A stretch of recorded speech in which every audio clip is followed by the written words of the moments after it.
falar sobre o milênio, o juízo final. E a última, nosso último estudo de Apocalipse será o próximo. A gente vai falar sobre Nova Jerusalém, a nova terra e o novo céu. Como será? Amém? Em nome de Jesus, estamos encerrando nosso estudo. Vamos abrir aí em Apocalipse capítulo 20. Em nome de Jesus.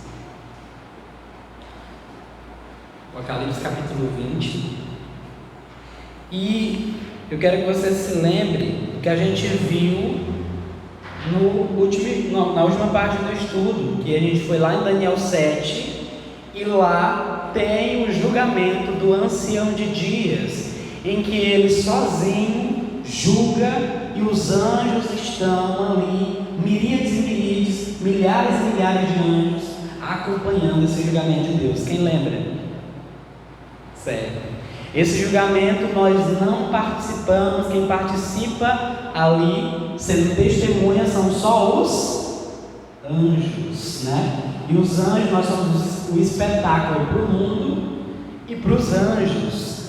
Estamos sendo olhados, observados a cada coisa. E quando o juízo se estabelecer contra a Babilônia, os anjos dirão: justo e verdadeiro são os teus caminhos, ó Deus, pois julgastes Babilônia, julgaste a meretriz que matou os teus servos, os profetas, porque os anjos estão olhando tudo, certo? É importante a gente ter isso em mente, para a gente vir para essa parte, porque após esse julgamento que acontece lá no céu, ele acontece antes da vinda de Jesus, apenas com Deus diante dos seus anjos. E aí, quando esse julgamento estabelecer, finalizar, Jesus então virá e assumirá o seu posto de juiz, porque hoje Jesus é o nosso quê? Advogado. Hoje Jesus é nosso advogado, e o diabo é quem? É o nosso acusador, tá certo? E aí, irmãos, nós estamos vivendo nesse julgamento, tá? E o diabo é nosso acusador e Cristo é nosso advogado. E você vê no Apocalipse, quando acaba esse julgamento, quando ele fala assim: agora o reino passou a ser nosso Senhor, e o acusador de nossos irmãos foi expulso. Agora se cuidem, terra, né?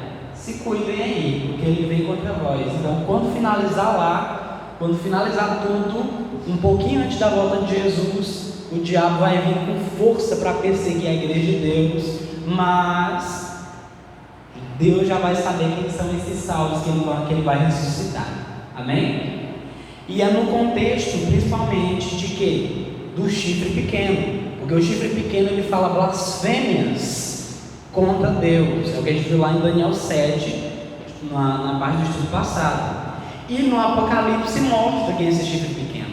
É a meretriz, que está cheia de blasfêmias. É a igreja de Deus corrompida. É a igreja de Deus apostatada. A grande apostasia que ocorreu no meio do povo de Deus. E eles mesmos perseguem o povo de Deus. Os que saíram do nosso meio, esses são anticristos que perseguem o povo de Deus. E aí, quando se estabelece esse juízo, é no contexto de quê? Desse chifre pequeno, ou seja, quem se envolveu com o chifre pequeno, quem se envolveu com a meretriz, quem se envolveu com a igreja de Deus apostatada, serão os primeiros a serem jogados do lago de fogo e enxofre. A gente viu que a besta ela é jogada primeiro, mas quem está montado sobre a besta? A meretriz. Então, quando a besta é jogada, a meretriz está junto ali, porque eles se tornaram uma coisa só, um pensamento só. Babilônia, meretriz, tudo se tornou ali uma coisa só. Foram jogados ali. Porque o julgamento ele começa pela casa, tá certo? Então, esse julgamento ele acontece enquanto estamos vivos. Essa é a primeira parte, ele acontece somente com Deus. Lembrando disso, a gente começa aqui então em Apocalipse capítulo 20. A gente vai falar agora sobre o milênio, que diz assim: então vi descer do céu um anjo, tinha na mão a chave tinha na mão a chave do abismo e uma grande corrente. Ele segurou o dragão, a antiga serpente, que é o diabo e Satanás, e o prendeu por 1000 anos, lançou-o no abismo, fechou e pôs selo sobre ele, para que não mais enganasse as nações, até se completarem os 1000 anos. Depois disto é necessário que ele seja solto pouco tempo, tá? Mas eu quero que você tenha uma noção mais ampla sobre os 1000 anos. Leia aí o versículo 6, que diz assim: bem-aventurado e santo é aquele que tem parte na primeira ressurreição. Sobre esses a segunda morte não tem autoridade, pelo contrário, serão sacerdotes de Deus e de Cristo e reinarão com ele os 1000 anos. Então você percebe o que acontece durante esses 1000 anos. Satanás está preso e o povo de Deus reina, serão sacerdotes e reis durante os 1000 anos, tá? A gente vai ver algumas interpretações a respeito do milênio aqui. A gente tem o pré-milenismo, o pós-milenismo e o amilenismo. O que esses três termos na teologia querem falar? O pré-milenismo ele é dividido em duas partes. Tem o que é o histórico, o pré-milenismo histórico e o pré-milenismo dispensacionalista, tá? Mas dispensacionalista eu quero até deixar ele de mão, quero falar só do histórico. Porque embora os dois são parecidos ali, mudam só uma coisinha outra do lado. Pré-milênio significa que Jesus ele vem antes do milênio acontecer, certo? E aí os pré-milenistas eles dizem que Jesus vem antes e só então quando Jesus vem se inicia o período do milênio, tá? Os pré-milenistas históricos acreditam que quando Jesus voltar, ele vai estabelecer o seu reino na terra. E aqui ele vai cumprir todas as promessas de Davi. Davi, seu pai, ele tomará o trono de Davi, seu pai. Certo? Isso é o que crê o pré-milenismo histórico. Então, o milênio para eles será aqui na terra. Aqui para eles vai ter morte ainda, vai ter não sei o que, o que eu acho bem estranho, porque quando Jesus vem, tem que acontecer ressurreição. E eu acho bem estranho ainda ter mortes nesse tempo. Então, quando Jesus vem, ainda passa um tempo aqui reinando aqui com o pessoal aqui, certo? E aí depois desce a Nova Jerusalém aqui para a terra. Esse é o pensamento pré-milenista histórico. Jesus vem antes do milênio e o governo dele aqui na terra. Tem o pós-milenismo. O pós-milenismo acredita que nós já estamos no milênio, tá? O pós-milenismo acredita que a gente já está no milênio, só que Jesus só vem no final do milênio, certo? Eles acreditam que o evangelho ele vai avançar. A Bíblia diz que Jesus só voltará quando o evangelho for ouvido no mundo inteiro. Então eles se baseiam nisso e diz que a gente vai viver aqui, pregar, e o evangelho vai se tornar conhecido e as pessoas vão aceitar e vai haver grande avivamento no mundo inteiro, e aqueles que estiverem vivos vão se render. E aí, quando tudo isso acontecer, é o reino preparado para Jesus vir e assumir esse reino. Certo? Está dando para entender? Certo. Então esse é o pós-milenismo, que nós já estaríamos então no milênio. O evangelho está aí avançando e crescendo e vai conquistar várias pessoas, até conquistar o mundo inteiro. E aí tem o reino. Esse é o reino preparado para Jesus, e ele vem e governa aqui na terra, e vem a Nova Jerusalém junto com ele. Amém? A outra interpretação é o amilenismo. O amilenismo ele crê que já estamos no milênio também, mas diferente dos outros aqui, diferente principalmente do pré-milenismo histórico, que acredita que Jesus vem antes do milênio, o pré-milenismo histórico ele mostra que os 1000 anos eles são literais, ou seja, 1000 anos são realmente 1000 anos que Cristo virá antes do milênio, governará o milênio durante esses 1000 anos aqui na Terra. O pós-milenismo, como a gente pode ver que o Evangelho vai avançando, como eles acreditam assim, então esse milênio não tem data definida, ou seja, esse milênio não é literal, ele é simbólico. E no amilenismo é mais simbólico ainda. No amilenismo, se acredita que o milênio ele já começou e que o reino de Jesus já começou também, tá certo? Como na terra não, no céu, perdão. E aí quem morre vai para o céu e já reina com Cristo, e quem está na terra já tem Cristo reinando com ele, e o reino de Cristo de certa forma já está acontecendo. E realmente tem sentido, porque a Bíblia fala diversas vezes que o reino de Deus ele já chegou, tá? Ele já chegou. Mas o que me bota em questão, principalmente, é essa questão do versículo 3, que diz assim: lançou no abismo e fechou um poiceiro sobre ele, para que não mais o quê? Engane as nações. Isso me parece muito estranho, porque esse reino que a gente está falando sempre está no sentido futuro.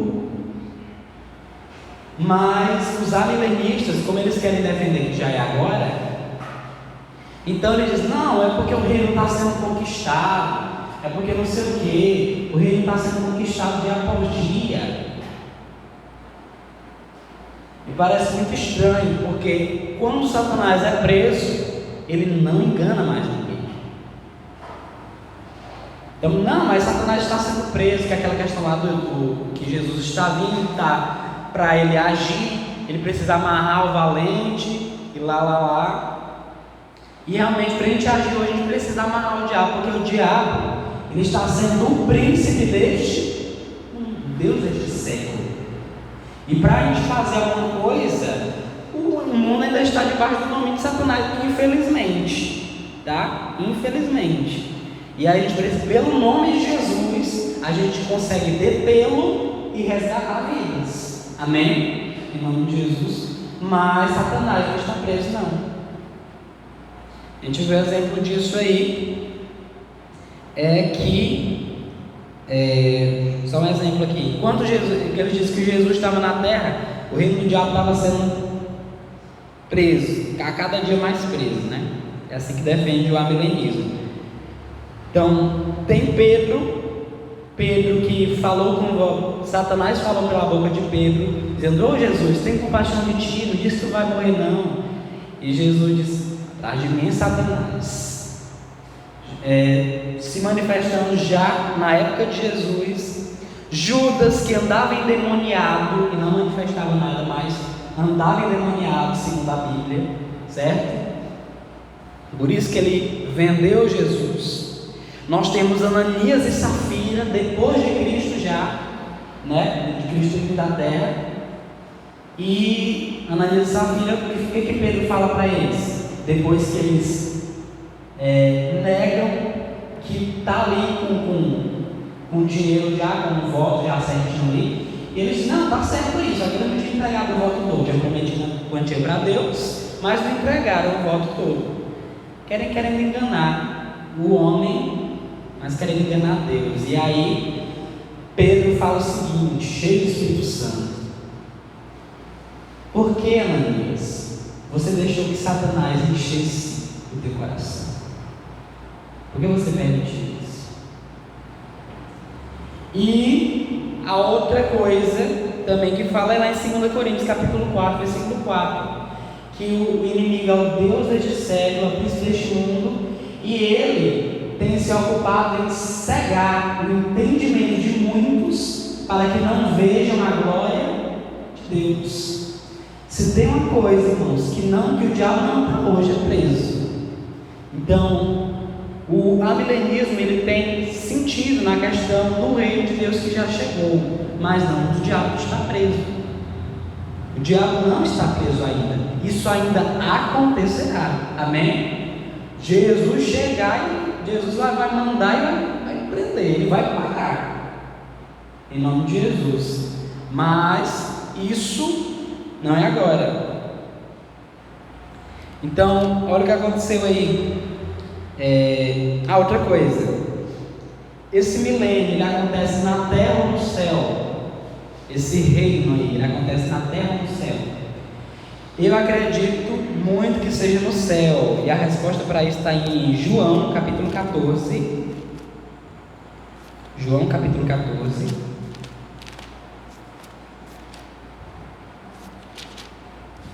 Em nome de Jesus. Versículo 2 e 3. Alguém lê para a gente aí?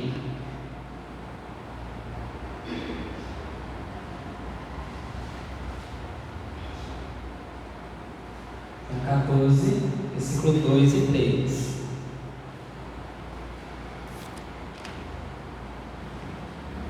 A casa de meu pai é muitas moradas. Se não fosse assim, eu vou ter dito, vou preparar-vos lugar. E se eu for vos preparar lugar, virei outra vez e vos levarei para mim mesmo, para que onde eu estiver, estejais vós também. Amém? Em nome de Jesus. Então, se tem uma coisa que é muito desprezada nessa questão do milênio, é esse texto, que parece que as pessoas esquecem. Então, vai ser na terra ou no céu? O milênio, como eu posso ver, como eu interpreto, o milênio ainda irá acontecer a partir da volta de Jesus, a partir da primeira ressurreição dos justos. Na minha interpretação é assim que eu consigo ver, é assim que eu vejo, não vejo outra forma. E aí, quando isso acontecer, se inicia o milênio. Mas o amilenismo vai dizer que já estão reinando lá com Cristo, os que morreram. E aí, quando terminar o milênio deles, do amilenismo, que Satanás está sendo preso dia por dia lá, Nova Jerusalém desce, né? No caso, os salvos lá no céu estão incorpóreos. Praticamente é isso que eu entendo na visão deles, né? Do pós-milenismo, a mesma coisa. O evangelho vai avançando, o reino é preparado e a Jerusalém desce, né? E no histórico também parece que Jesus volta. Para eles o milênio realmente é parecido com a minha interpretação do milênio, mas o milênio acontece aqui na terra. Fica muito estranho, porque me parece que, olha o que acontece. Jesus vem, toca a trombeta, ressuscitam os mortos em Cristo, se reúnem os santos, os anjos capam todos, os levam até as nuvens, amém? Somos arrebatados para a nuvem e ali estaremos com o Senhor para sempre, é o que diz a Bíblia. Mas me parece que a gente vai assim, aí vai para a nuvem, volta para a terra. Aí eu me pergunto, que hora que a gente vai no céu? Porque esse versículo é um dos mais desprezados, porque parece que as pessoas esquecem dele. E aí, a única conclusão que eu chego não é outra. O milênio, ele acontece após a volta de Cristo, ou seja, Jesus vem antes do milênio, eu sou pré-milenista. Jesus vem antes do milênio, mas não acontece na terra, ele acontece no céu, certo? Ele acontece no céu. Jesus foi preparar lugar para nós, amém? Em nome de Jesus. E outra coisa, você vai ver pessoas querendo defender que é na terra, e elas vão querer trazer algumas coisas, alguns textos de profecias passadas, mas nenhuma fala de milênio. As profecias passadas sempre focam na questão da nova terra e do novo céu, onde as crianças, os leões, os lobos, os cordeiros pastarão juntos e não haverá mais nada de ruim. Tudo isso acontece no novo céu e na nova terra. Mas as pessoas querem forçar esse texto a se aplicar dentro do milênio para dizer, não, esse é o milênio na terra, o milênio do reino de Cristo em paz. Tá certo? Então parece assim uma tentativa de vai assim, vai para a nuvem e pula para a terra de novo. Eu não vejo assim, eu não consigo ler a Bíblia dessa forma. A gente vai para o céu. Jesus preparou um lugar para nós e Ele está nos aguardando nesse lugar. E eu creio que Ele está vindo nos buscar. Ele diz: eu virei outra vez e eu vos levarei para mim mesmo, para que onde eu estiver, vós estejais vós também. Amém? Em nome de Jesus. Aí a gente vê aí que o anjo, ele prendeu o diabo. E olha só o que acontece aí em Apocalipse, capítulo 18, porque são representações das mesmas coisas. Apocalipse 18, o versículo é o 2, que diz assim: então clamou com potente voz, dizendo: caiu a grande Babilônia, e se tornou morada de demônios, covil de toda espécie de espírito imundo, esconderijo de todo gênero de ave imunda e detestável. Então você observa aqui o que se tornou o mundo. O mundo se tornou isso, tá? O mundo se tornou isso. E como que aconteceu isso? Versículo 21 do capítulo 18. Então o anjo forte levantou uma pedra, como grande pedra de moinho, e arrojou-a para dentro do mar, dizendo: assim, com ímpeto, será arrojada a Babilônia, a grande cidade, e nunca mais será achada. Ou seja, o mundo será destruído, tá? O mundo será destruído. E aí, quando a gente vê que Satanás está preso, o que isso significa? Que os demônios estão soltos, somente eles, tá? Somente eles. Por quê? Porque na vida de Jesus, a gente já viu, em partes passadas, que Jesus ele vem com fogo abrasador. Os de Cristo encontram descanso, que é o que está lá em 1 Tessalonicenses. Não lembro. É Tessalonicenses capítulo 1. Ou é o primeiro assim? E aí, os de Cristo encontram descanso, mas os ímpios têm destruição para eles. Eles não resistem à vinda de Cristo. Não resistem. Quando Cristo chega, Ele vem com cavalaria. E quem é salvo? É salvo. Quem não é, destruído, tá? Durante a vinda de Cristo, os ímpios não resistem. Só sobra aqui quem? O diabo e seus demônios. Só. E começam a vagar por essa terra. Principalmente para essa questão aqui, ó, que a gente tem da terra desolada, que diz assim, ó, versículo 2: ele segurou o dragão, a antiga serpente, que é o diabo Satanás, e o prendeu por 1000 anos, lançou no abismo, fechou e pôs selo sobre ele. Aí você vê aqui que existe um selo, mas ainda agora ele falou que era uma corrente. A gente sabe que Satanás, os demônios, eles são espíritos. Espíritos, eles não são presos, né? Você vai pegar a corrente e prender o espírito? Claro que não. Isso aqui é um lugar simbólico para dizer que eles estarão presos. Estarão presos. Esse abismo, existe toda uma teologia a respeito desse abismo. O que ele significa? Né? Porque tem pessoas que são simplistas. Elas querem chegar e dizer: o abismo é o inferno. Qual a sua base para isso? O que você leu tanto para você chegar a essa conclusão? O que você leu tanto para chegar a essa conclusão? A gente precisa ter ciência de que o Apocalipse é um livro profético simbólico, e realmente o que os seus significados querem dizer. E a expressão abismo não é a primeira vez que ela aparece aqui. Lá em Apocalipse 9 fala que tem Abaddon, o anjo do abismo, e que ele abre o quê? As portas onde se abre o poço do abismo e saem os gafanhotos. Quem lembra? Abre-se lá o poço do abismo. Então, o que eu interpreto da Bíblia é que esse inferno é o poço do abismo, e não o abismo em si, tá certo? E não o abismo em si. Por que está chamando aqui de abismo? A gente olha o que tem lá em Gênesis. Gênesis capítulo 1. Em nome de Jesus, Gênesis capítulo 1.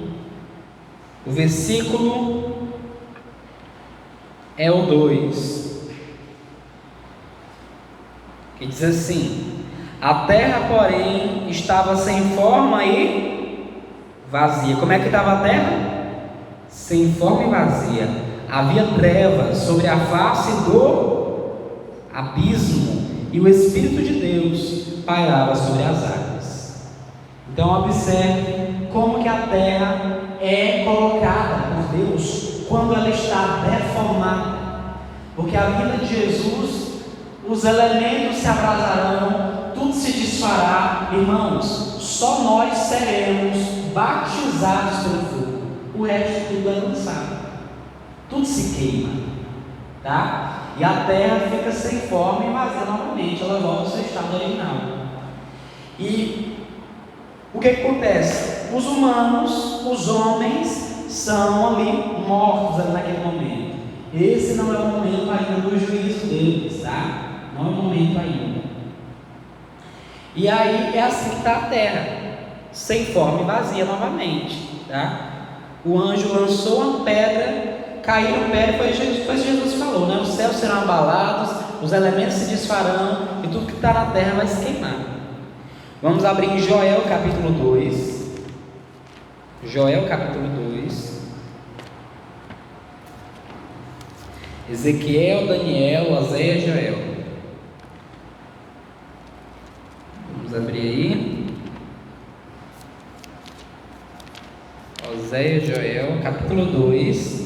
O versículo, a gente vai pegar aí, versículo 1, que diz assim: tocai a trombeta em Sião, e dai voz de rebate no meu santo monte. Perturbem-se todos os moradores da terra, porque o dia do Senhor vem, já está próximo. Dia de escuridade e densas trevas, dia de nuvens e negridão. Como a alva por sobre os montes, assim se difunde um povo grande e poderoso, qual desde o tempo antigo nunca houve, nem depois dele haverá, pelos anos adiante, de geração em geração. À frente dele quem? Dele Deus. Vai fogo devorador, atrás chama que abrasa. Diante dele a terra é como o jardim do Éden, mas atrás dele um deserto assolado, nada lhe escapa. Essa é a vinda de Jesus com sua cavalaria. Você pode ler depois todo aí, você vai perceber isso, tá? E aí, o que está na frente, ó, à frente tem fogo, atrás tem fogo. A terra é como o quê? O Éden, ele fala aí. A terra é como o Éden, mas atrás é dissolação, tá? Atrás não resta nada.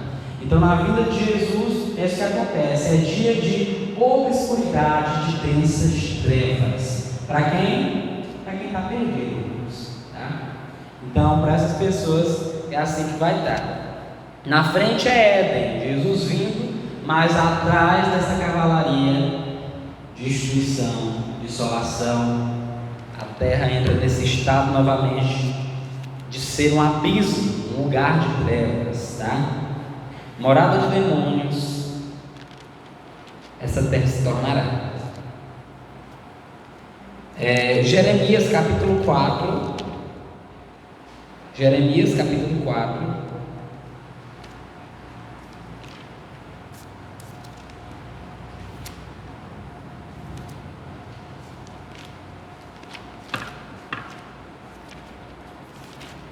Isaías, Jeremias capítulo 4, versículo 23, diz assim: olhei para a terra, e ela sem forma e vazia.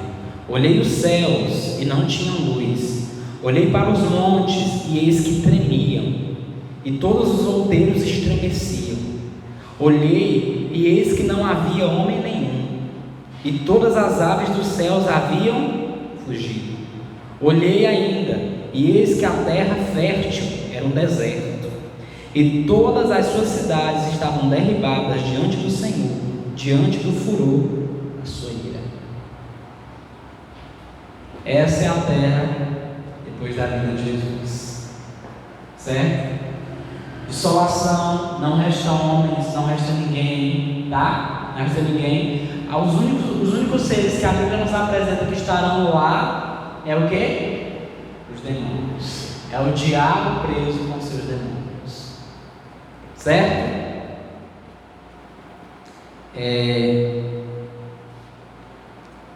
A gente já viu sobre o poço do abismo, já comentei com vocês, mas existe uma questão. Olha lá o que está escrito em Lucas capítulo 8. Lucas capítulo 8.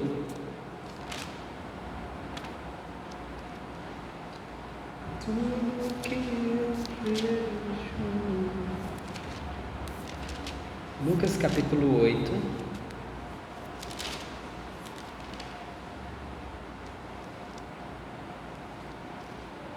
Jesus, versículo é o 28, que diz assim: E quando viu Jesus, prostrou-se diante dele, exclamando e dizendo em alta voz: Que tenho eu contigo, Jesus, Filho do Deus Altíssimo?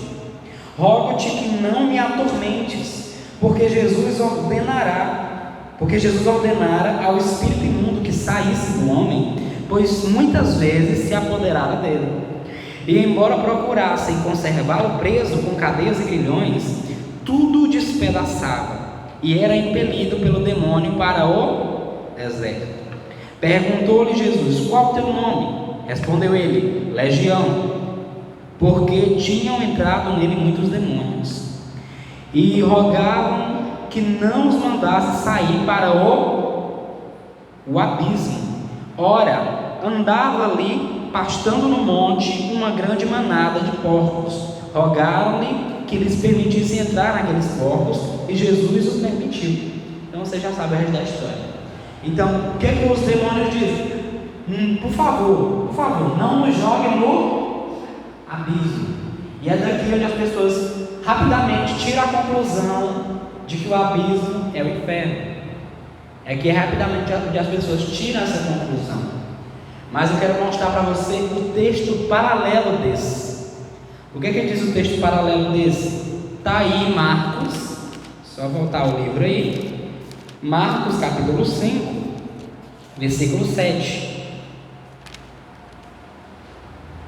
Quero te mostrar a passagem paralela sobre a questão do abismo. Marcos capítulo 5, versículo 7, que diz assim: exclamando com alta voz: Que tenho eu contigo, Jesus, Filho do Deus Altíssimo? Conjuro-te por Deus que não me atormentes. Porque Jesus lhe dissera: Espírito imundo, sai desse homem. E perguntou-lhe: Qual é o teu nome? Respondeu ele: Legião é o meu nome, porque somos muitos. E rogou-lhe encarecidamente que os não mandasse para fora do quê? Das províncias, na minha fala do país. Então, quando ele fala assim, não me mande para o abismo, por favor, ou não me mande para fora do país, o que ele está querendo dizer? Ou não me mande para fora da província, o que ele está querendo dizer? Ele não quer habitar em lugares desertos. Ele não quer habitar em lugares desertos. É isso que ele está querendo dizer. Ou seja, eu não quero ficar sem uma casa. Não quero ficar sem uma casa. Tá certo? Para a gente ter mais conclusão sobre isso, a gente vai pegar Mateus capítulo 12. Mateus capítulo 12. 12 não, Mateus capítulo 8. Mateus capítulo 8. O versículo é o 29. Para ficar mais interessante a questão, porque lá Peço que não me atormentes. Mas olha só como que está escrito aqui, como que Mateus descreveu o acontecimento. Mateus 8:29. E eis que gritavam: que temos nós contigo, ó Filho de Deus? Vieste aqui atormentar-nos antes do tempo? Então você veio nos atormentar antes do tempo?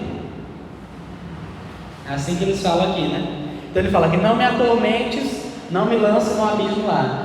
Não me atormentes, não me lance para fora da província ou do país. E aqui ele diz: você veio me atormentar antes do tempo, né?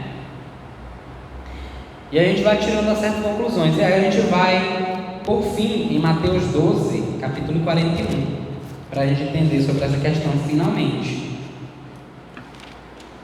Sobre esse abismo, o que ele significa? Principalmente para o diabo e seus anjos. Mateus capítulo 12, versículo 41, diz assim: ninivitas se levantarão no juízo com esta geração e a condenarão, porque se arrependeram com a pregação de Jonas. E eis aqui quem está maior do que Jonas. A rainha do sul se levantará no juízo com esta geração e a condenará, porque veio dos confins da terra para ouvir a sabedoria de Salomão. E eis aqui está quem é maior do que Salomão. Quando o espírito imundo sai do homem, anda por lugares áridos, procurando repouso, porém não encontra. Por isso diz: voltarei para a minha casa de onde saí. E tendo voltado, a encontra vazia, varrida e ornamentada. Então vai e leva consigo outros 7 espíritos, piores do que ele, e entrando habitam ali. E o último estágio daquele homem torna-se pior do que o primeiro. Assim também acontecerá a esta geração perversa. Então você percebe como é que os demônios ficam? Eles andam por lugares áridos, sem nada, buscando um lugar, porque enquanto eles não acham, eles não encontram repouso. Você percebe que parece ter uma maldição sobre eles, e que se eles não acham uma casa, se eles não acham uma pessoa para eles ficarem nela, eles não encontram repouso. Então é uma espécie de castigo, tá? Que Deus nos dará quando o milênio se estabelecer. Estaremos no milênio lá no céu, e Satanás preso aqui nessa terra, junto com os seus demônios, porque não podem agir na vida de ninguém, porque eles não têm força, eles andam por aí se arrastando, tá? Eles não têm força de si mesmos, eles querem praticar o mal, mas para isso eles precisam de quê? De um corpo. Eles precisam de um corpo. Então, eles andam por aí se arrastando, sem força. E quando eles encontram alguém que dá brecha para eles encontram a vitalidade, a vida da pessoa. E aí eles dominam e agem por meio daquela pessoa para fazer as coisas de mal, de ruim. Tá certo? Então, é assim que funciona essa questão, tá? E o abismo para eles é o quê? É estar em um lugar onde não há pessoas. Isso para eles é um tormento. Eles andam sem descanso, tá? Andam sem descanso. Tá certo? Então, lendo tudo isso, é o que a gente encontra a respeito do abismo e a morada de demônios, tá? Então, representa esse abismo a terra em estado desolado pelo que aconteceu na volta de Cristo, e os demônios presos no abismo porque não tem em quem se descansar. Os ímpios estão mortos e os salvos estão no céu. Amém? Está dando para compreender o raciocínio? Certo. Aí eu botei aqui que Satanás ainda não está preso. Certo. A gente vai continuar aí. Vamos voltar lá para Apocalipse. Apocalipse capítulo 20, novamente. certo, irmãos? Então lançou no abismo, fechou e pôs selo sobre ele, para que não mais enganasse as nações, até se completarem os 1000 anos. Depois disso é necessário que ele seja solto pouco tempo. Então, ele vai passar 1000 anos preso, Satanás, os demônios, o mal, as forças das trevas. Vão passar presos, não vão mais enganar mais ninguém. Por quê? Os salvos estão no céu, os ímpios estão mortos. E após os 1000 anos, é necessário que ele seja solto. E se ele está solto novamente para agir, é porque tem outros o quê? Tem corpos. É o que a gente vai ver aqui nessa questão aqui agora. Olha o que diz aí no versículo 4. A gente vai entrar agora na questão do juízo, que diz assim: vi também tronos, e nestes sentaram-se aqueles aos quais foi dada a autoridade de julgar. Vi ainda as almas dos decapitados por causa do testemunho de Jesus, bem como por causa da palavra de Deus, tantos quantos não adoraram a besta, nem tampouco a sua imagem, e não receberam a marca na fronte e na mão, e viveram e reinaram com Cristo durante os 1000 anos. Os restantes dos mortos não reviveram até que se completassem os 1000 anos. Esta é a primeira ressurreição. Bem-aventurado e santo é aquele que tem parte na primeira ressurreição. Sobre esses, a segunda morte não tem autoridade. Diga graças a Deus. Pelo contrário, serão sacerdotes de Deus e de Cristo e reinarão com ele os 1000 anos. Amém? Em nome de Jesus. Então a gente vê aqui que foram colocados no versículo 4 tronos para julgar, mas é mostrado mais aí à frente que quem que vai reinar? Os que participam da primeira ressurreição, tá? E aí a gente vê essa questão do julgamento, tá? Porque hoje a gente vê as pessoas dizendo muito assim: não julgueis para que não sejais julgados. Jesus falava muito isso, principalmente pela questão dos fariseus. A Bíblia diz que o fermento dos fariseus era o quê? Agora, crente, o que era o fermento dos fariseus, gente? Era a hipocrisia. Esse era o fermento dos fariseus. Eles julgavam, mas a vida deles estava pior. Era a hipocrisia. Então Deus condena um juízo hipócrita, o juízo hipócrita e que não é baseado na reta justiça de Deus. Esse é o julgamento que Deus não aceita. E se você julgar nessa condição, você será julgado, tá? Na mesma medida que você medir, você também será medido, tá certo? Então, a gente vê essa questão aqui, mas nós julgaremos, tá? A gente vê essa questão aqui, o julgamento para os ímpios, principalmente pela questão de que, no julgamento que aconteceu entre Deus e seus anjos, em que Cristo é advogado, Satanás o acusador, nesse julgamento que estava acontecendo, que é o que vai acontecer na verdade, né? Está acontecendo na verdade. Ele é para saber quem são aqueles que vão tomar posse do reino. Ele é para fazer separação. Ele não é para trazer um juízo, uma condenação ou uma recompensa, não tão imediata. Ele é para fazer uma separação. Como é que a gente vai entender isso? Eu quero que você abra no livro de... Deixa eu ver se acha aqui, meu Deus. Romanos capítulo 14.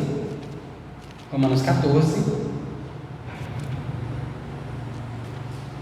Romanos capítulo 14.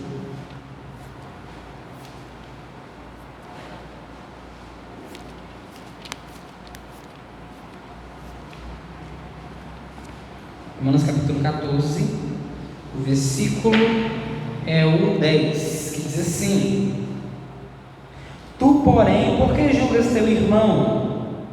E tu, por que desprezas o teu?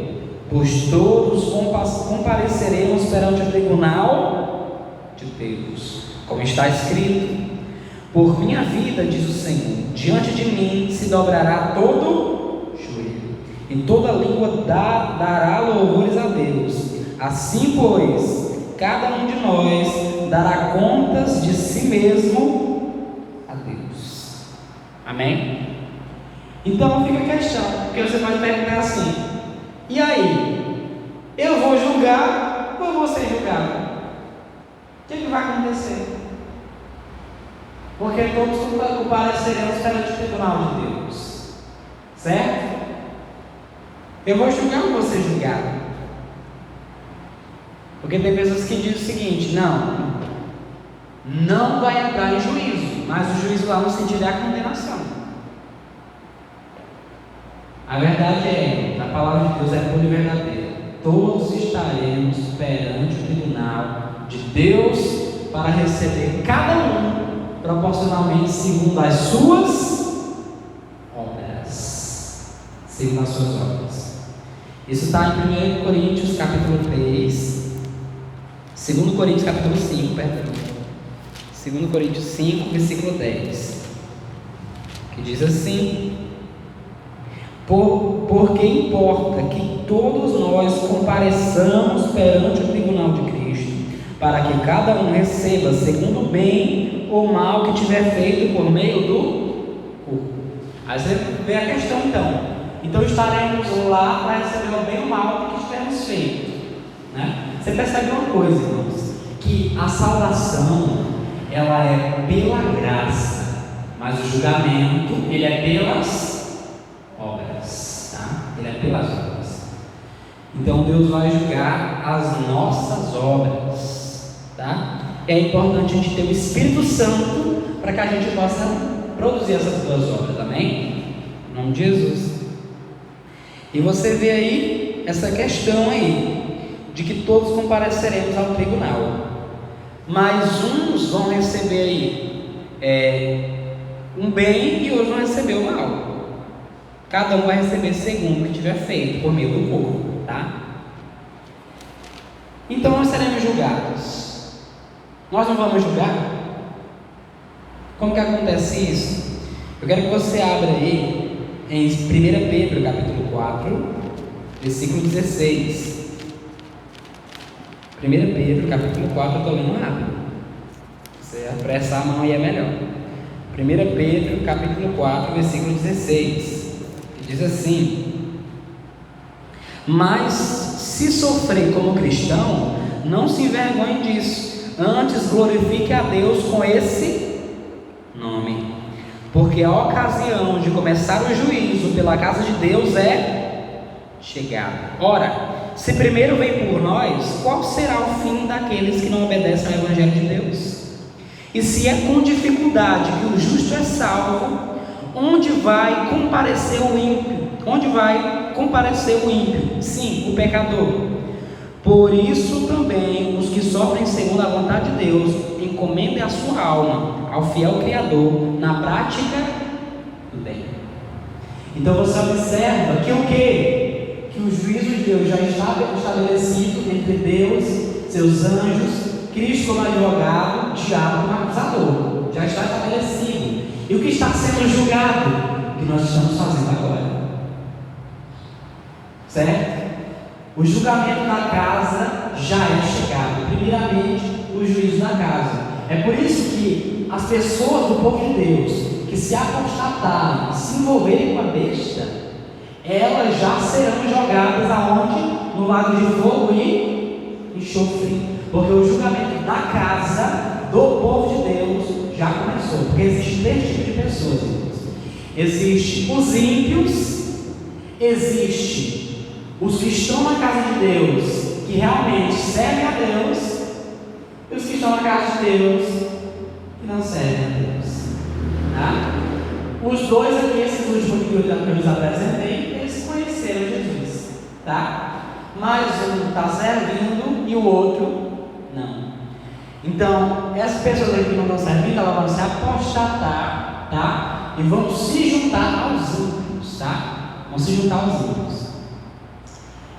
Muitas pessoas, mas daquelas que se afastarem, se envolverem com a besta, principalmente, elas serão jogadas diretamente no lago de fogo e enxofre. O julgamento delas já aconteceu ali, tá?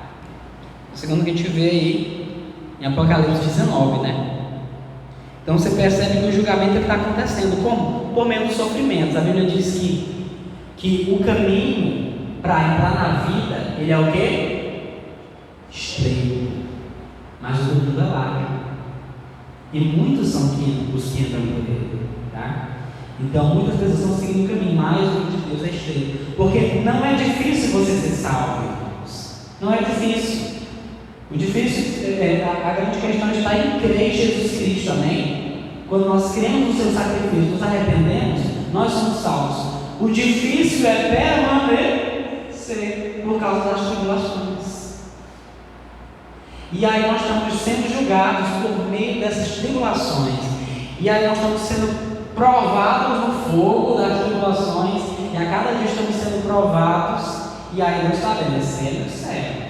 Esse daí é. E no final de tudo, no fogo que virá com Jesus, que consumirá os ímpios, seremos batizados por ele. E a Bíblia diz, no livro de Zacarias, que quando esse fogo passar, Deus olhará para nós e dirá: esse é o meu povo. E nós olharemos para Deus e diremos: esse é o meu Deus. Amém? Em nome de Jesus. Ou seja, nós resistiremos até o fim. Porque com Cristo, irmãos, nós conseguimos vencer todas as tribulações. E o diabo, nosso acusador, assim como acusou a Jó, e veio aquela circunstância toda para a vida dele, o diabo quer nos acusar, irmãos. De vez em quando vem situações na nossa vida exatamente por causa disso, desse juízo que está acontecendo agora. O diabo quer pôr à prova os servos de Deus, mas quem é de Deus vai permanecer firme até o fim. O diabo pode espernear do jeito que quiser, nós permaneceremos firmes até o fim. A gente vai abrir aí em Mateus capítulo 25. Mateus capítulo 25. Versículo 31. Mateus 25, 31.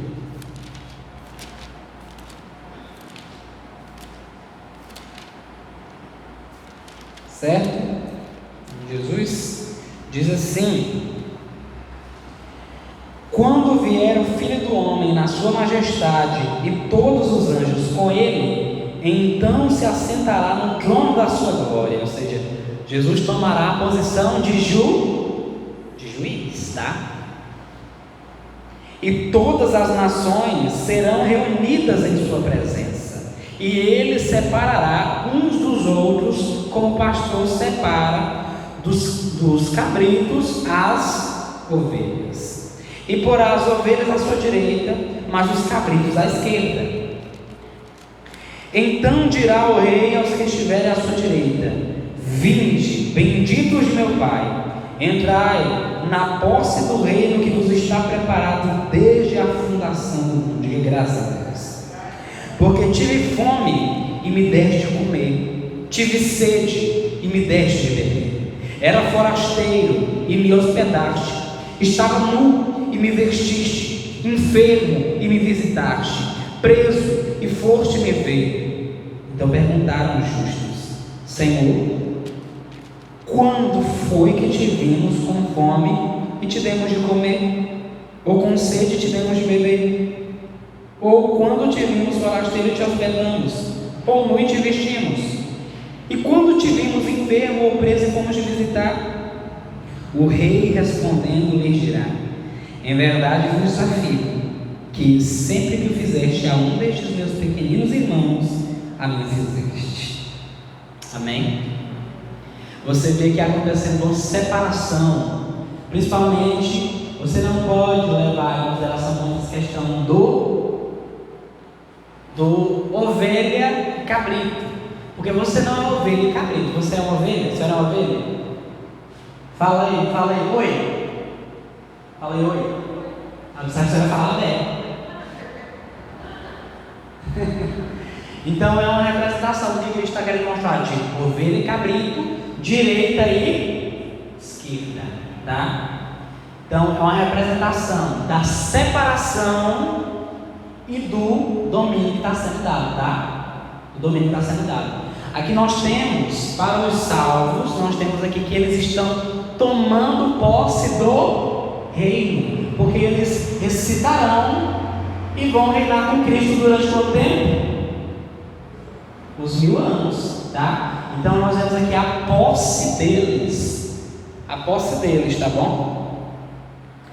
E aí, o que vai acontecer no versículo 41? Então o rei dirá também aos que estiverem à sua esquerda: apartai-vos de mim, malditos, para o fogo eterno, preparado para o diabo e seus anjos, porque tive fome e não me deste de comer, tive sede e não me deste de beber, sendo forasteiro não me hospedaste, estando nu não me vestistes, achando-me enfermo e preso não foste me ver. E eles lhe perguntarão: Senhor, quando foi que te vimos com fome, com sede, forasteiro, nu, enfermo ou preso, e não te assistimos e não te vemos, não fizemos nada? Então lhes responderá: em verdade vos digo, que sempre que o deixar de fazer a um destes mais pequeninos, assim o deixaste de fazer. E irão estes para o castigo eterno, porém os justos para a vida eterna. Amém?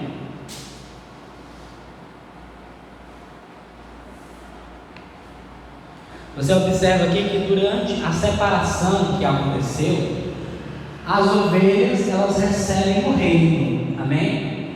E logo depois, agora vem a sentença sobre os ímpios. A sentença sobre os ímpios. E quando ele termina a sentença sobre os ímpios, ele diz o seguinte: vocês vão para o castigo eterno e os justos para a vida eterna, não é? Então você observa que quando nós tomarmos posse do reino, nós ainda não estaremos nesse desfrutar todo, porque nós tomaremos posse do reino, nós nos assentaremos no trono. E o trono, segundo o que está escrito lá em Salmos capítulo 9, versículo 7, a gente não vai ler, lá diz que esse trono, o trono de Deus, ele foi estabelecido para reinar, mas também para, por isso vocês sabem, para julgar. Então o trono ele serve para duas coisas: reinar e julgar, segundo o que está escrito lá em Salmos capítulo 9, versículo 7, tá? Então, quando os santos se assentarem, receberem o reino e se assentarem para reinar durante os 1000 anos, se assentarem, a primeira coisa que nós vamos fazer, uma das primeiras coisas é o que? Julgar. Certo? Nós iremos julgar. E olha o que acontece. Apocalipse 3, 21, que a gente não vai ler, que é a promessa de Jesus, quando ele diz: ao vencedor eu darei, que vai se assentar comigo no meu trono, assim como eu me assentei no trono de meu Pai. Certo? Essa é a promessa de Jesus, lá em Apocalipse 3, versículo 21, tá? Aí eu anotei bem aqui uma coisinha aqui, deixa eu ver. Mateus capítulo 7. Volta aí, Mateus capítulo 7. O versículo é o 22 e 23. Mateus capítulo 7, versículo 22 e 23, que diz assim: muitos naquele dia hão de dizer: Senhor, Senhor, porventura não temos nós profetizado em Teu nome, e em Teu nome não expelimos demônios, e em Teu nome não fizemos muitos milagres? Então lhes responderei explicitamente: nunca vos conheci, apartai-vos de mim, os que praticais a iniquidade. Então você observa o que acontecerá. Jesus vai dizer para eles: Eu estive nu e não me vestiste, estive enfermo e não foste me visitar, eu estive doente, vocês não fizeram nada por mim, vocês não fizeram bem aos necessitados, tá? Vocês não amaram o próximo e não amaram então a mim, tá? Então vocês não amaram o próximo e não amaram a mim. Vocês não praticaram bem, e ele vem retribuir segundo cada uma as suas obras pelo que tiver feito pelo corpo. E aí eles vão querer argumentar com Cristo Jesus, vão dizer: Senhor, mas nós fizemos isso em teu nome, e aquilo lá, e aquilo outro. Jesus vai dizer: eu nunca vos conheci. Porque o que caracteriza alguém de Deus não são os dons. Até pessoas lá do mundo têm dons. Em Romanos deixa claro que muitos têm dons e não usam para Deus. Romanos 10 a Romanos 11. Você pode ler. Tem gente que tem dom, mas o que revela alguém que é de Deus são os frutos do Espírito, meus irmãos. Quando alguém tem relacionamento com Jesus, tem amor, tem paz, mansidão, domínio próprio e assim por diante. Esses são os frutos que são produzidos pelo relacionamento com Cristo, com o seu Espírito. Amém? Em nome de Jesus. E ele vem olhar isso, ele vem ver isso. Esses são os frutos que Jesus conhece. Jesus, vocês estão querendo ser salvos por causa de coisas que vocês fizeram pelos dons. Não é só isso. Não é só fazer alguma coisa em meu nome. Vocês têm que ter relacionamento comigo. Eu tenho que conhecer vocês. Amém? Não é só fazer. Não é só os dons. É os frutos, em nome de Jesus. E aí, meus irmãos, eles vão querer argumentar: mas não, eu não conheço vocês, nunca conheci vocês. Quão duro será para muitas pessoas ouvirem isso, né? Porque vivem relaxadamente na obra de Deus. E quão duro será ouvir isso? Saber que estava ali e se esforçava realmente para fazer a obra, mas não se relacionava com Cristo, que é o principal. Você não pode ficar só na obra e não se relacionar com Cristo, em nome de Jesus. Você não tem momentos de intimidade com Deus, com Cristo Jesus? Irmãos, ele vem buscar aqueles que ele conhece. Amém? Em nome de aqueles que têm os frutos dele. Em nome de Jesus. Mateus capítulo 19.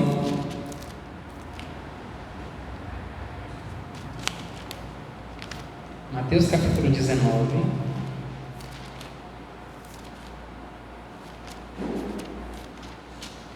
O versículo é o 28, que diz assim: Jesus lhes respondeu: em verdade vos digo que vós, os que me seguiste, quando na regeneração, ou seja, na ressurreição que ocorrer, o Filho do Homem se assentar no trono da sua glória, também vos assentareis em 12 tronos para julgar as 12 tribos de Israel. Certo? Então Jesus prometeu que aqueles que seguem Ele, quando Ele vier, você viu que vai ter uma separação e as ovelhas vão tomar posse do reino. E aí nós receberemos tronos para julgarmos. É aqui que começamos a julgar, tá? E o nosso julgamento é sobre os ímpios, e nós julgaremos todos, irmãos. Olha o que diz aí em 1 Coríntios capítulo 6. Vamos dar uma apressada na leitura. 1 Coríntios capítulo 6, o versículo é o 2, que diz assim: ou não sabeis que os santos hão de julgar o mundo? Ora, se o mundo deverá ser julgado por vós, sois acaso indignos de julgar as coisas mínimas? Ou seja, se nós vamos julgar o mundo, será que a gente não vai julgar as coisas pequenas dessa vida? A gente julga, mas sempre a gente não pode julgar o nosso irmão, porque ele está servindo a Deus e ele prestará conta de si mesmo. tá? De si mesmo. Então ele diz em versículo 3: não sabeis que havemos de julgar os próprios anjos, quanto mais as coisas desta vida? Certo? Então ele está dizendo: vocês não sabem que nós vamos julgar até os anjos, vamos julgar o mundo inteiro, os anjos, quanto mais coisas dessa vida. Ou seja, nós temos autoridade de julgar sobre essa vida, temos autoridade, mas sempre sem fermento dos fariseus, por favor, sem fermento dos fariseus. E aí, nós julgaremos os anjos e o mundo. Quem são esses? Os ímpios. Porque você viu que bem-aventurados são os que participam da primeira ressurreição, porque sobre eles a segunda morte não tem poder. Aleluia. Mas significa que os que ressuscitarem na segunda, a segunda morte vai ter poder sobre eles, o julgamento está sobre eles, é contra eles que nós vamos julgar, certo? Mas e como será, irmãos? Como será isso? Será que nós vamos saber o que fazer diante desse juízo? Vamos abrir em 1 Coríntios, você já está em 1 Coríntios, aí volta aí, capítulo 4, o versículo é o 2, que diz assim: ora, além disso, o que se requer dos dispenseiros é que cada um deles seja encontrado fiel. Todavia, a mim, muito pouco se me dá de ser julgado por vós ou por tribunal humano, nem eu tampouco julgo a mim mesmo. Ou seja, eu não estou nem aí para as pessoas que me julgam, né? Eu estou servindo a Deus, estou sendo fiel. Então, se eu estou sendo fiel a Deus, não me interessa quem me julga, né? Nem eu não me julgo, ele está falando. Aí ele diz no versículo 4: porque nada de me arguir a consciência, contudo, nem por isso me dou por justificado, pois quem me julga é o Senhor. Esse é o primeiro julgamento que está acontecendo agora, tá? Olha, ele diz o seguinte, versículo 5: portanto, nada julgueis antes do tempo, até que venha o Senhor, o qual não somente trará plena luz às coisas ocultas das trevas, mas também manifestará os desígnios dos corações, e então cada um receberá o seu louvor da parte de Deus. Amém? Então o que vai acontecer? Na vinda do Senhor, Ele lançará luz, irmãos, plena luz às coisas ocultas e aos desígnios do coração. Então, durante o milênio, nós estamos sendo preparados para julgarmos. A nossa mente, ela está sendo iluminada. Nós vamos conhecer as pessoas, nós vamos conhecer os desígnios dos corações das pessoas, para que a gente possa julgar com reta justiça, certo? Então a gente vai estar lá sendo iluminado, Deus manifestando com sua plena luz, Jesus manifestando, e a gente vai poder julgar retamente as pessoas. Amém? Os desígnios do coração serão revelados na vinda de Cristo. Tá bom? Deixa eu ver aqui. Está encerrado. Vamos voltar lá para Apocalipse 20. Então você já entendeu o que a gente está fazendo aqui. Jesus veio antes do milênio, nos levou para o céu do milênio. No milênio estamos, no milênio recebemos a posse do reino, somos as ovelhas que recebem a posse do reino e começamos a julgar. E quando começamos a julgar, Cristo está iluminando nossa mente, manifestando os desígnios do coração, para que a gente possa julgar corretamente os ímpios. Amém? Está dando para entender? Em nome de Jesus. E julgaremos até os anjos que estão aqui na terra vagando, tá? Eu quero chamar a atenção de vocês. Não, a gente vai logo ver essa coisa aqui.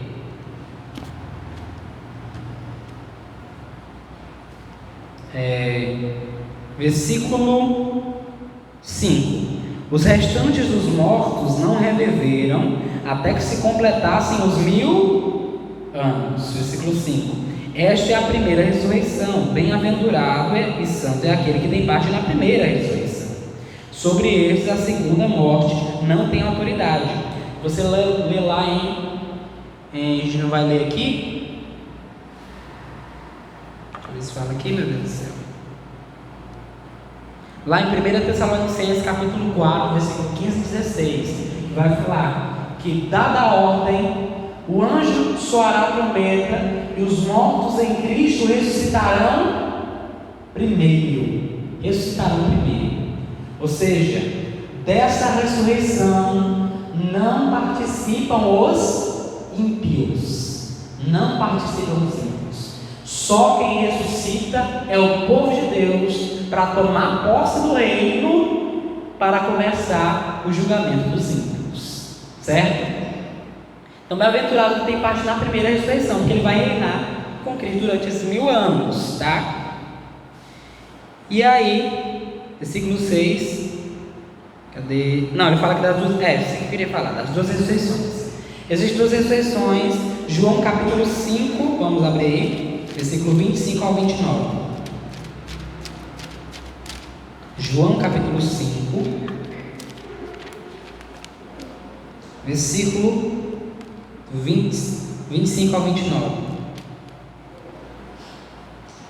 Em nome de Jesus, que diz assim: em verdade vos digo que vem a hora, e já chegou, em que os mortos ouvirão a voz do Filho de Deus, e os que ouvirem viverão. Você percebe que já chegou realmente, porque Jesus, ele ressuscitou a filha de Jairo. Ele ressuscitou também, quem mais? Quem? Lázaro. Já havia chegado a mente de Deus. Quando que isso aconteceu? Quando eles ouviram a sua voz. A menina disse: menina, levanta, né? E Lázaro, quando a gente leu lá no início, Lázaro sai para fora. Você observa que sempre tem uma especificação quando Jesus fala a respeito da ressurreição, tá? A voz de Jesus é a coisa-chave para a ressurreição acontecer. Por isso que diz lá, 1 Tessalonicenses, que dada a ordem, aí os mortos em Cristo vão ressuscitar. Continuando, versículo 25, versículo 26. Porque assim como o Pai tem vida em si mesmo, também concedeu ao Filho ter vida em si mesmo. Ele deu a autoridade para julgar, porque é o Filho do homem, ou seja, tem autoridade sobre nós. Ele é filho de Deus, mas é filho do homem. Não vos maravilheis disto, porque vem a hora em que todos os que se acham nos túmulos ouvirão a sua voz e sairão. E aí você tem a interpretação que diz: não, vai acontecer uma ressurreição misturada só, em que todos ressuscitarão e todos serão julgados. Porque diz aqui que todos ouvirão a sua voz e todos ressuscitarão. Mas você vê no versículo seguinte como é que vai funcionar isso. O versículo seguinte mostra. Ele diz no versículo 29: os que tiverem feito o bem para a ressurreição da vida, e os que tiverem praticado o mal para a ressurreição da condenação, ou em algumas traduções, a ressurreição do juízo, não é? Então você vê aí que existe duas ressurreições, e que ao ouvir todos ressuscitarão, todos, mas uns ressuscitarão na ressurreição da vida e outros na ressurreição do juízo, tá? É importante que você pegue os textos da Bíblia, todos, tá? Não, porque a Bíblia está dizendo aqui, porque todos, isso é ignorância. Você precisa pegar os textos da Bíblia, ver o que fala de ressurreição, ver que há uma diferença, tá? Há uma diferença entre uma e outra, e que ocorrem, elas são separadas, segundo o livro de Apocalipse, por um período de quanto tempo?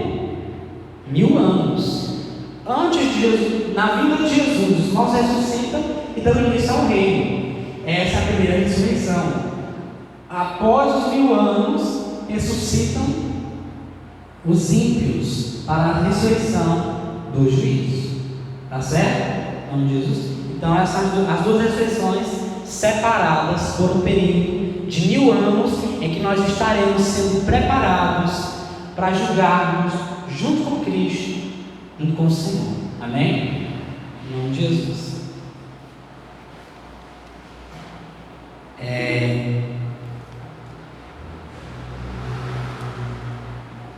Vamos abrir aí, vamos voltar lá para Apocalipse 20, na verdade. Apocalipse 20. Vê que oração, meus irmãos. Vamos lá. Quero terminar logo esse assunto, porque no próximo a gente vai tratar só do novo céu e da nova terra. Não quero tratar de juízo no nosso próximo não. Vamos lá. Romanos, Apocalipse. Cansou, Breno? Joga com a cara. Vamos lá. Apocalipse capítulo 20, versículo 7 ao 10. Versículo 7 ao 10. Amém? A gente já leu, não já? 7 ao 10? 27 ao... Ainda não. Aí a sentença aplicada. Eu queria mostrar a coisa para vocês. Observe como é que acontece o julgamento, tá? Porque o nosso pensamento ele é iluminado. E aí a gente vai conseguindo julgar. E o julgamento final já é esse, que nós participamos dele, tá? Já é esse. Como é que ele acontece? Versículo 11, no trono de Cristo. Vi um grande trono branco, e aquele que se assenta em cuja presença fugiram a terra e o céu, e não se achou lugar para eles. Vi também os mortos, os grandes e os pequenos, postos em pé diante do trono. Então se abriram os livros, e ainda outro livro, o livro da vida foi aberto.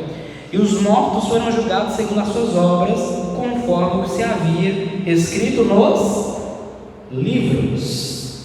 Isso aqui é uma apresentação de que nós conheceremos as obras de cada um. Deus manifestará luz sobre a nossa mente, tá? Os livros serão abertos. Essa é a representação. E aí nós poderemos julgar junto com Cristo. Estamos julgando, analisando os casos, vendo os casos, analisando. Esse aqui não, esse aqui sim, esse aqui se arrependeu, esse não, esse lá, tá?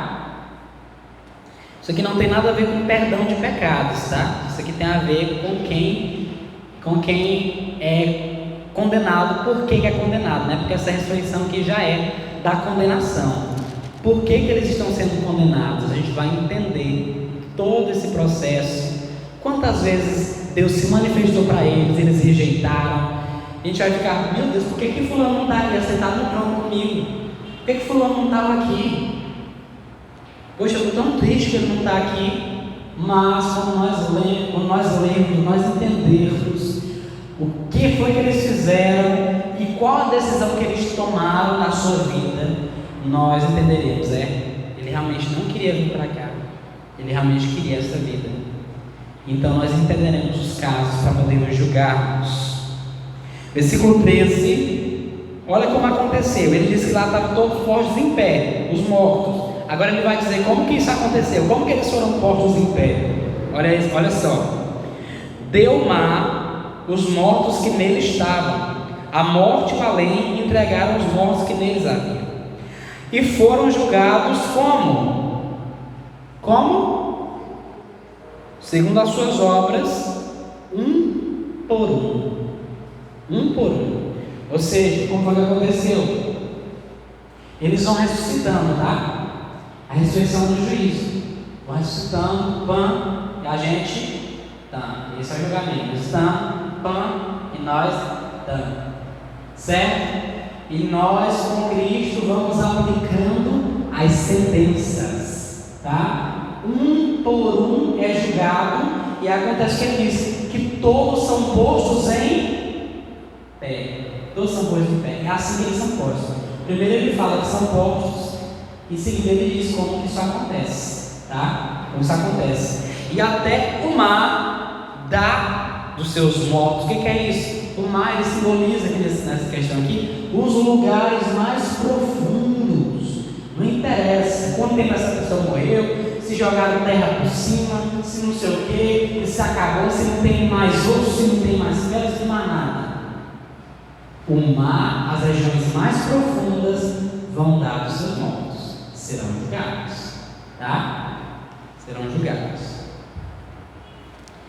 E aí, quando eles foram postos em pé, então aconteceu a primeira ressurreição, como que disse aí no versículo 5: os restantes dos mortos não reviveram até que se completassem o quê? Os 1000 anos. Eles não ressuscitam até esse momento. Então, quando se completam os 1000 anos, as aplicações de sentença vão ressuscitando, as aplicações de sentença vão sendo colocadas, e eles são todos postos em pé, tá bom? E nós ali aplicando essa sentença, tá certo?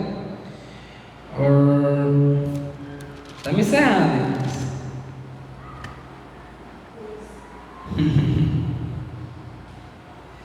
Versículo.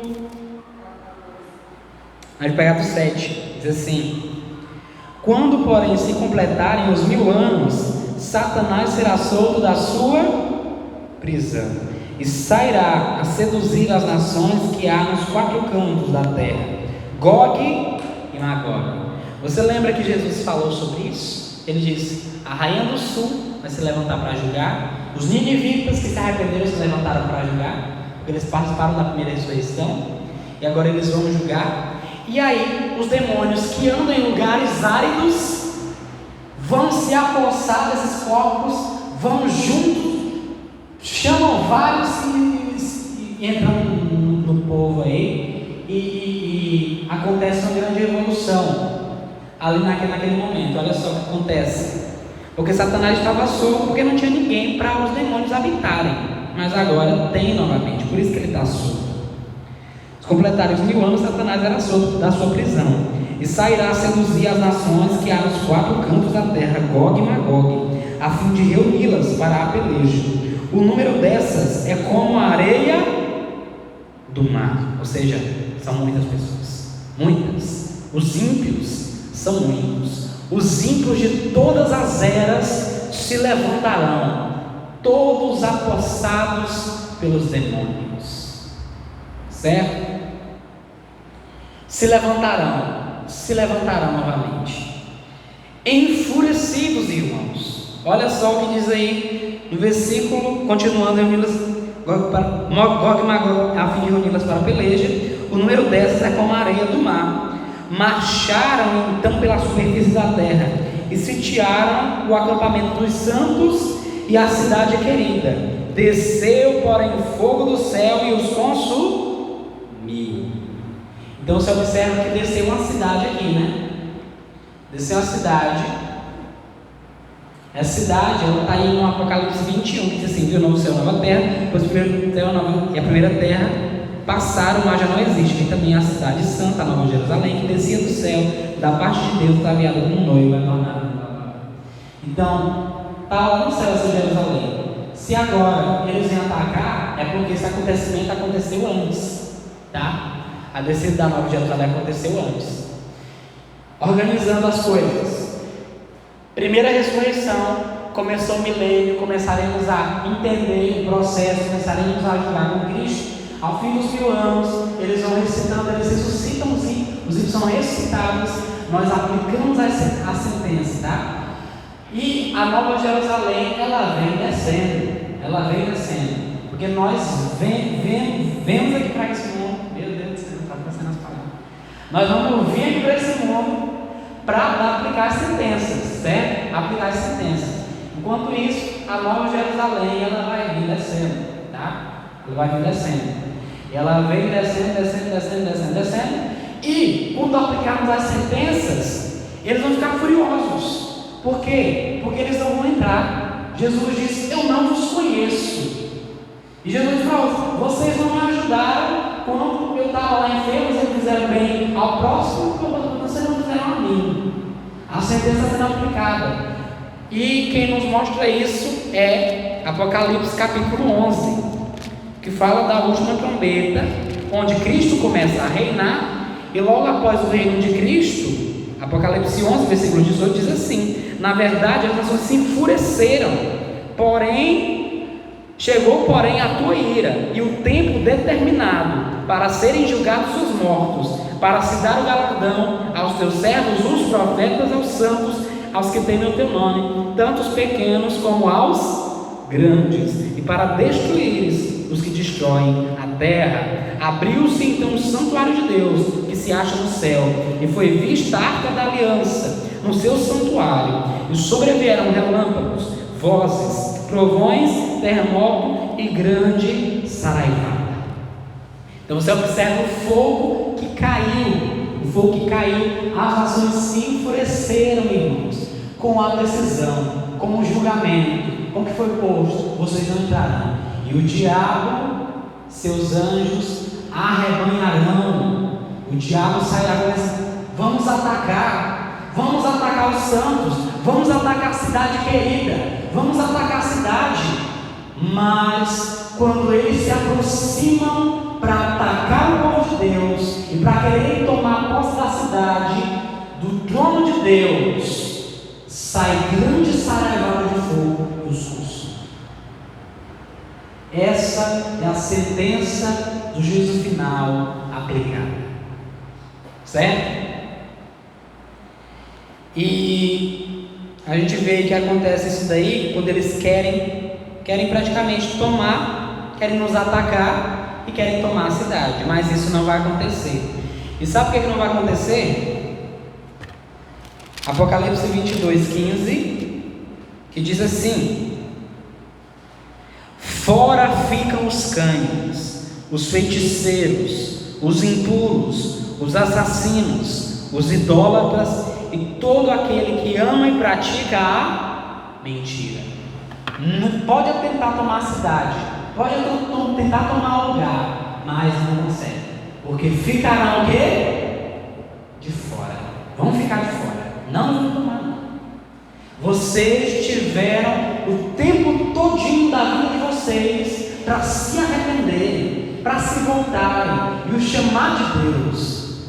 Agora é a hora do juízo. Agora é a hora do juízo.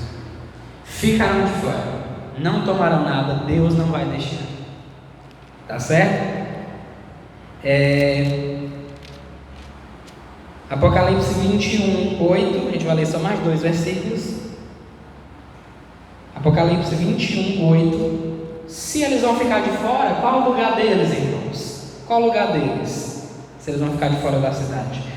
Quanto, porém, aos covardes, aos incrédulos, aos abomináveis, aos assassinos, aos impuros, aos feiticeiros, aos idólatras e a todos os mentirosos, a parte que lhes cabe será no lago que arde com fogo e enxofre, a saber, a segunda morte, porque o fogo os vai consumir, segundo o que aconteceu em Apocalipse capítulo 20, na ordem da sentença do versículo 10, que diz o seguinte: o fogo desceu, porém fogo do céu e os consumiu. Versículo 10 do capítulo 20. O diabo, o sedutor deles, foi lançado para dentro do lago de fogo e enxofre, onde já se encontram não só besta, a gente sabe, ela já foi jogada, né?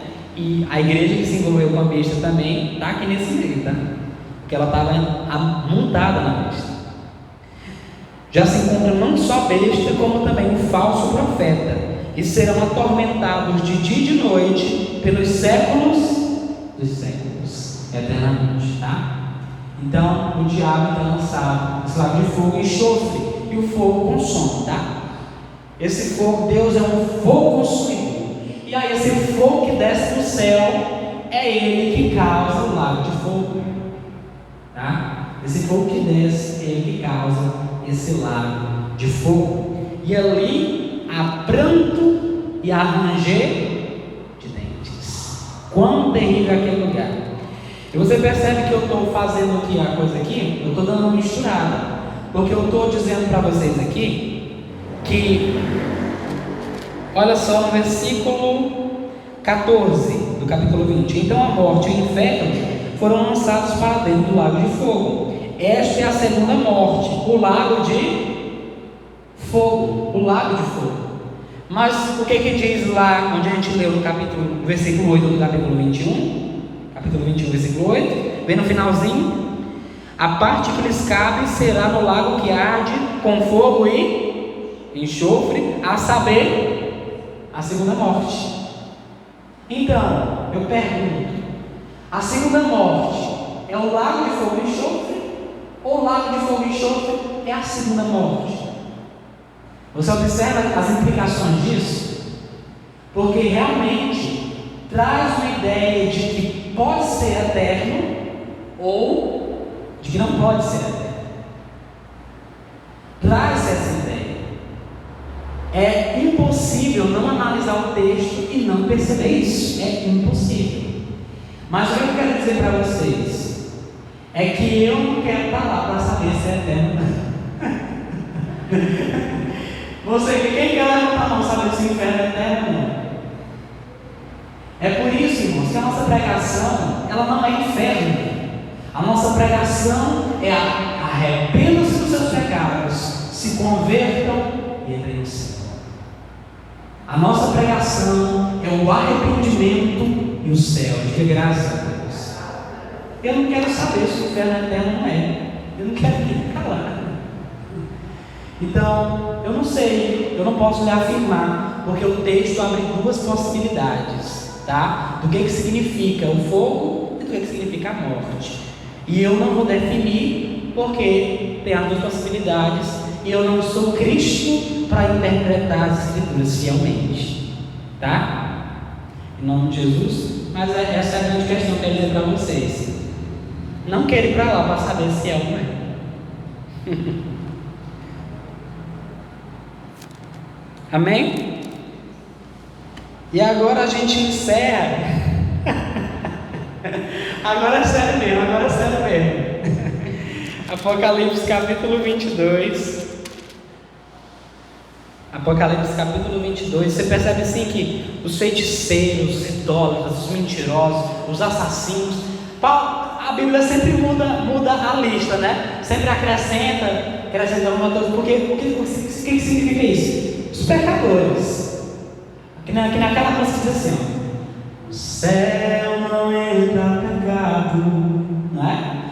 Pecado nenhum entra no céu, tá? Então vai mudando a lista, mas quer dizer isso. Então você pensa o seguinte, então tem que ser santo, então tem que fazer tudo de bom, então tem que fazer tudo certo para entrar no céu. O ladrão da cruz sorrindo para você que isso foi salvo no último momento. Né? Olha o que diz aí Apocalipse 22, versículo 14. É preciso fazer tudo certinho. Será? Bem-aventurados aqueles que lavam as suas vestiduras no sangue do Cordeiro, para que lhes assista o direito à árvore da vida, ou seja, tem a vida eterna, e entrem na cidade pelas portas. Aleluia. Diga graças a Deus.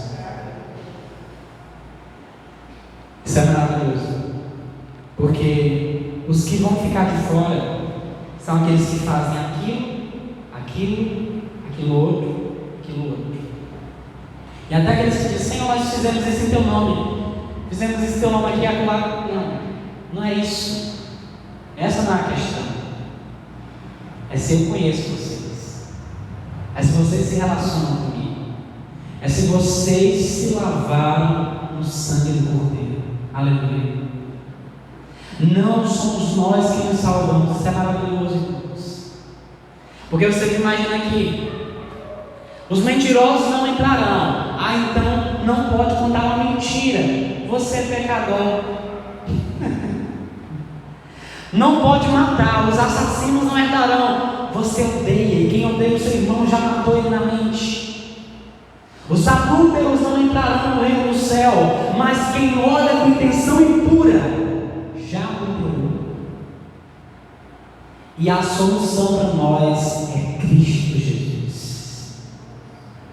Então você observa que nós entramos, não é porque nós fazemos o contrário dos que ficaram de fora, é porque nós somos lavados no sangue do Cordeiro. Aleluia. E a Bíblia diz então: entrem na cidade pelas portas. Aleluia. Porque quando nós somos levados ao céu, nós somos levados pelos anjos, tá? Agora, quando a Nova Jerusalém descer, ela vem descendo, os ímpios vêm para atacar, o fogo desce sobre eles são consumidos, eles pegam fogo. Não sei o que acontece lá, sei que o fogo pega. Aí desce a Nova Jerusalém e se estabelece na terra. Nós temos um novo céu e a nova terra. Quando nós somos arrebatados na primeira ressurreição, que nós vamos para o céu, lá nós somos colocados lá. É uma verdade. Os anjos nos levam para lá. Mas quando isso se estabelecer aqui, cair os joelhos sobre os ímpios, aí Deus dirá para nós: podem entrar, vocês mesmos podem entrar pelas portas. As portas da cidade se abrirão e nós, todos nós, entramos na cidade de Deus para eternamente. Eu quero estar lá. Eu não quero estar lá fora. Amém? Em nome de Jesus, que Deus nos abençoe e que o sangue de Cristo esteja lavando você agora. Em nome de Jesus. Se coloque de pé. Segue. Em nome de Jesus.